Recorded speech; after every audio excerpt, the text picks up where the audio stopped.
이번 시간은 KBS 프로그램을 말한답니다. 오늘은 김태훈 시청자평가원이 백인의 감정쇼 더 시그니처에 대해 의견을 전합니다. 김태훈 평가원 어서 오세요. 안녕하세요. 안녕하세요. 네, 김태훈 평가원은 백인의 감정쇼 더 시그니처의 어떤 점에 주목했는지 궁금한데요. 말씀해 주시죠. 대한민국 경제를 설명할 때 흔히 압축 성장이라는 표현을 씁니다. 짧은 시간 동안 빠르게 성장하기 위해 선택과 집중을 했습니다. 앞만 보고 달려왔습니다. 그러다 보니 아무리 좋고 의미 있는 것들도 금세 잊혀지거나 낡은 것으로 취급받기 일쑤였습니다. 하지만 우리는 기계가 아니라 사람입니다. 무턱대고 앞으로만 갈 수는 없습니다. 삶을 풍요롭게 만들어줄 의미도 필요하고 감동도 필요합니다. 지난 여름 KBS 1TV에서 이와 같은 감성을 정확하게 채워줄 수 있을 것 같은 파일럿 프로그램 백인의 감정쇼 더 시그니처가 3회에 걸쳐 방영됐습니다. 프로그램은 100년 뒤 기억될 새로운 유산을 만들어가는 여정이라는 슬로건으로 1회를 시작했습니다. 진행은 배우 김정은 씨와 아나운서 박철규 씨가 맡았는데요. KBS에는 소중한 물건을 감정하는 프로그램인 30년 관록의 TV쇼 진품 명품이 이미 있습니다. 그런데 왜 감정 프로그램을 하나 더 만들었을까요? 제가 시청해본 결과 백인의 감정쇼 더 시그니처는 물건의 가격을 감정하는 데 크게 집착하지 않는 것 같아 보였습니다. 제목에는 감정이란 표현이 포함되어 있습니다만 정말 관심을 기울인 분야는 물건과 관련된 공통의 기억과 이야기가 아니었나 싶습니다. 첫 번째 시그니처로 무대 위에 오른 물건은 한국인 최초의 메이저리거인 박찬호 선수의 글러브와 공, 그리고 신발이었습니다. 백인의 감정단이 이 물건에 대해 매긴 감정가는 16억 4천만 원이었고 전문가 감정단이 내놓은 가격은 3억 4천만 원이었습니다. 가격 차이가 5배 가까이 났는데요. 여기에는 대중의 정서가 크게 작용했습니다. 박찬호 선수가 맹활약하던 때 우리나라는 경제가 가장 힘들었던 IMF 외환위기를 통과하고 있었습니다. 영상에도 나오듯이 저를 포함한 많은 국민들이 박 선수의 활약을 보면서 힘도 얻고 희망도 키웠습니다. 그 기억을 다들 공유하고 있기 때문에 전문가들의 엄밀한 평가보다 훨씬 더 후한 가격을 매길 수밖에 없었을 겁니다. 저희 이 판단에 대해 제작진이 어떤 생각을 하는지 궁금한데요. 그래서 질문 하나를 준비했습니다.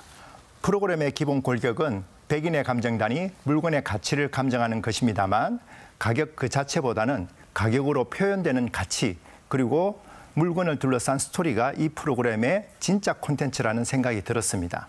이런 프로그램을 기획하게 된 계기나 배경이 무엇인지 궁금합니다. 네, 이에 대한 답변은 백인의 감정쇼 더 시그니처를 제작한 박건영 PD에게 서면으로 전달받았는데요. 정은혜 아나운서가 대신 전해드립니다. 기본적으로 KBS의 장수 프로그램인 진품명품에서 시작된 아이디어였습니다. 진품명품은 주로 고미술의 가치를 감정하는 프로그램이죠. 백인의 감정쇼는 물건의 가격을 감정하는 것을 넘어서 물건에 담긴 그 시대 사람들의 감정의 가치를 매겨보자는 의도에서 기획됐습니다. 그래서 사람 또는 사건을 상징하는 물건이라는 의미로 시그니처라는 부제를 붙였습니다. 특히 동시대를 살아가는 우리가 함께 웃고 울고 기뻐하고 슬퍼했던 역사적 순간을 상징하는 물건을 통해 함께했던 그날의 가치를 공유하고 싶었습니다. 특히 생방송이라는 장치를 통해 실시간으로 시청자들의 참여를 끌어내 국민 감정가를 함께 측정하는 것을 넘어서 그날 그 인물의 시그니처에 대한 추억을 함께 공유하면서 화합의 장을 만들고 싶었습니다. 네, 답변 잘 들었습니다. 이어서 김태훈 평가원의 의견을 듣겠습니다. 1회의 두 번째 시그니처는 법정 스님의 빠삐용 의자였습니다. 스님이 1975년 불이람을 열고 수행하시던 중 참나무 땔감을 가져다가 뚝딱거리며 손수 만든 의자입니다. 의자 이름에도 사연이 있었습니다. 스님이 조조 영화로 빠삐용을 보셨다고 합니다.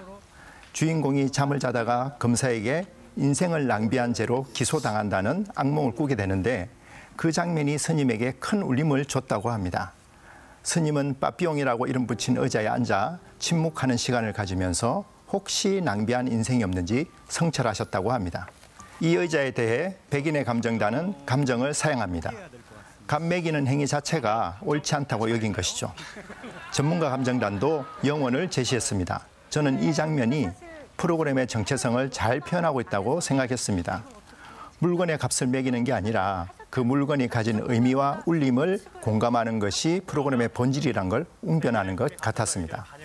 그 밖에도 다양한 물건들이 프로그램을 통해 소개됐습니다. 가수 김연자 씨가 북한에 공연하러 갔을 때 김정일 위원장을 만나려고 급하게 수소문해서 만든 북한 한복. 배우 장혁 씨가 15년간 수련한 흔적이 담긴 권투 글러브. 파페라 가수 임형주 씨가 카네기홀 데뷔 때 입은 의상. 또 다른 메이저리거인 김병현 선수의 월드 시리즈 우승 반지 등이 시그니처로 소개됐습니다. 프로그램을 보면서 문득 이런 생각이 들었습니다.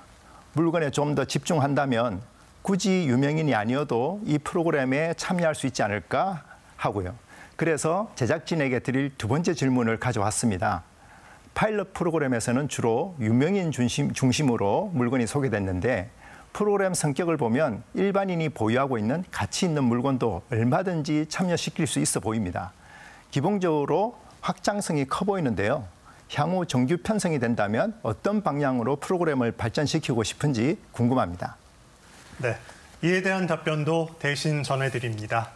기획의 초점이 동시대가 공감하는 희로애락을 함께 나누는 데 있기에 일반인으로의 확장은 파일럿 당시에도 고민스러운 부분이었습니다. 예를 들어 2002년 월드컵 4강 진출의 감동은 당시 선수뿐 아니라 함께 응원했던 국민들 모두가 함께 느꼈습니다.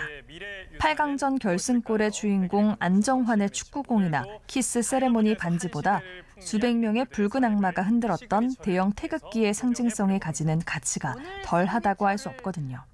그리고 누구나 사람들이 공감할 수 있는 인생사의 중요한 물건 하나쯤은 가지고 있다고 생각합니다. 앞으로 정규 편성이 된다면 큰 사회적, 역사적 사건뿐 아니라 한 개인의 인생사의 중요한 순간을 함께한 시그니처에 대한 가치도 함께 다뤄보고 싶습니다. 네, 답변 잘 들었습니다. 이어서 김태훈 평가원의 의견을 듣겠습니다. 최근 국내는 물론이고 글로벌 사회 대부분이 양극단으로 분열되고 또 갈등하고 있습니다. 이런 상황 속에서 공동체가 함께 공유하는 기업과 스토리를 새롭게 환기하는 것은 공익적 가치가 매우 큽니다. 저는 이런 맥락에서 백인의 감정쇼 더 시그니처가 훌륭한 길잡이 역할을 할 수 있다고 생각합니다. 한 걸음 더 나아가 우리 사회의 정서적 통합을 이뤄나가는 데에도 이 프로그램이 기여할 수 있습니다. 아무쪼록 빠른 시일 안에 백인의 감정쇼 더 시그니처가 정규 편성되기를 기대합니다. 네, 백인의 감정쇼 더 시그니처에 대한 자세한 분석과 의견 잘 들었습니다. 함께해 주신 김태훈 시청자평가원 고맙습니다. 고맙습니다.